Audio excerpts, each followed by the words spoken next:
सरकारी अर्थरे रास्ता तैयारी हेले दायित्व थिबा जंत्रीक भूल नक्शा को यह रास्ता जड़े व्यक्तिगत लोकर जगह दे जाउथिबारु से विरोध करी रास्ता काम बंद करथिले। फल 35 लाख टंका व्यय यह रास्ता अध पंतारिया होई रहिछि।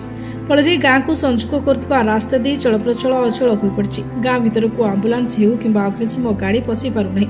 एभली समस्या रे छंदी होई रहितबा केशनगर गाँ लोके गाँ को सबुदिनिया रास्ता टीए पाइबारु वंचित होई रहिछनि। आज्ञा आम तो बहुत असुविधार सम्मुखीन होजु। ये आडी रास्ता केशनगर ग्राम पछपटे 700 मीटर पिचु रास्ता होते आ मात्र 200 मीटर रास्ता एपर्तंत बंद रही। एथि आम 4टा गाँ मंगलपुर झारघटा दशबागिरा पर्यटन समस्त ग्रामवासी मैंने नानाविध असुविधार सम्मुखीन होचु। आ गोटे गाँव केशनगर ग्राम मध्य जो रास्ता अच्छी सेटा असुविधा समय गोटे आंबुलांस गाड़ी जापारनी कि गोटे फायर गाड़ी जापारना आम से बहुत असुविधा होची। रोगी नहीं मेडिकल पहुँचे पारन कि निआ लगी समय आंबुलांस फायर गाड़ी भी आसी पार नहीं। आ स्कूल कथा कौन मुख्य समस्या अच्छी स्कूल पिला माने सठिक समय यातायात कर पारना बन्या समय तो एपटे किए पिला बुड़ी गला तो पिला किए भासी गला एमती बहु असुविधार सम्मुखीन होती। जो रास्ताटा प्लानिंग है मुझे दायी करी प्रशासन को एवं जो आमर जो जंत्री मैंने थिले अपारगता जो आम ये 4 कोटी गाँ बहुत असुविधार सम्मुखीन होम सरकार को निवेदन करी यथासंभव यही काम होता 80% काम को यथाशीघ्र पुनरुद्धार करूँ। आम 4 कोटी गाँ सुरक्षित जावासवा कर आंबुलांस गाड़ी जापर सर्वोपरि स्कूल पिला मैंने जापर आम गाँव में कम हेले कहार जदि गोटे दरकार पड़ुची गोटे कार गाड़ी जापारना। राजकनिका ग्राम्य निर्माण उपखंड अधीन आरडी विभाग रास्ताटी महेन्द्र साहू घर ठारू महेश्वर साहू घर पर्यंत निर्माण कार्य पूर्णांग होता बेले केशनगर गाँ मुंडरू 200 मीटर लंबर रास्ता यह घरोई जमी जेहे जाउथिबारु यहाकू जमी मालिक विरोध करथिले। फल यह रास्ता निर्माण पर भी कोनसी काम रे आसुनाही।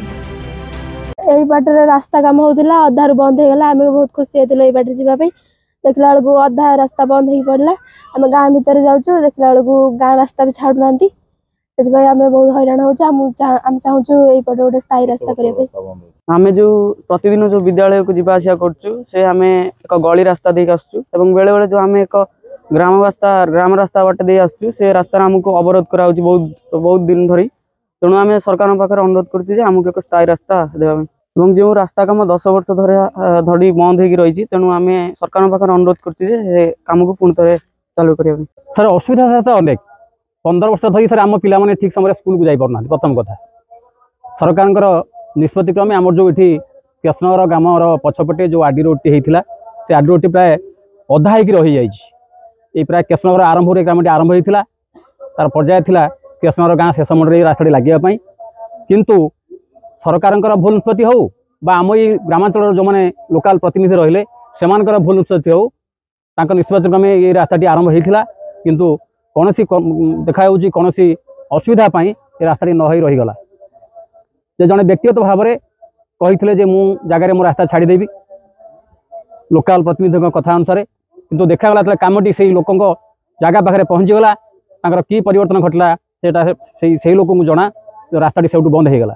जहाद्वारा केते कौन परिस्थिति जदि आम ग्राम निआ लगुच बा आम्बुलांस गाड़ी हो मेडिकल कथा हो फायर गाड़ी हो बा पिला यातायात करने स्कूल गाड़ी हो कौन गाड़ी आमे जीवासा करूना। पिला माने वर्षा दिन स्कूल आसवा समय विभिन्न प्रकार असुविधा से माने केते थर स्कूल को आसवा भितर यही पानी रे बेले पहरिक जावाक पड़ुछि बेले बेले ओदा हो जावाक पड़ुछि किए केतबेले खसिलानी तो किए केतबेले पानी रे भासिलानी। तेणु विभिन्न प्रकार असुविधा। तेणु ये जो आडी रोडटी अधा निर्मित हो रही जदि सरकार एथिरे ठीक भाव में तर्जमा करी ये जो खंडिया होइथवा रास्ता को जदि पूरा आमर मुख्य रास्ता संगे लगे दियंते निश्चित भाव में आम 3 खंड गाँव लोक उपकृत होगा संगे संगे आम पंचायतर समस्त सुविधा हो पारंता। तेबे दायित्व थिबा जेको एही निष्पत्ति पई एही रास्ता एबे समस्तक पई अपहंच हो रही। आगु को बहु चौड़ा रास्ता थिबा बेले गाँव बाहरिबाकू थिबा रास्ता अणौसरिया जगह आग भली रही। तेबे केशनगर गाँव पछपटू दे जाउतबा एही रास्ता पूर्णांग व्यक्तिगत जगह बाधक साजिथिबारु केशनगर झारकटा मंगलपुर और 10 भगरिया गाँ लोके जीवा आसबारे हैरान होउछन।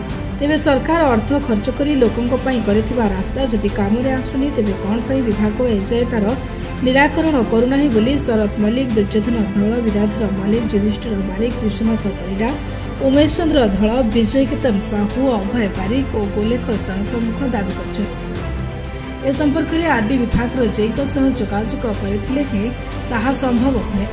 तेबे धोयांचल नीतिदिनिया रास्ता पर जिलापाल महोदय स्वतंत्र दृष्टि देवाक दाबी होछि। केन्द्रापड़ारू जन्मेश विशाल रिपोर्ट निरपेक्ष।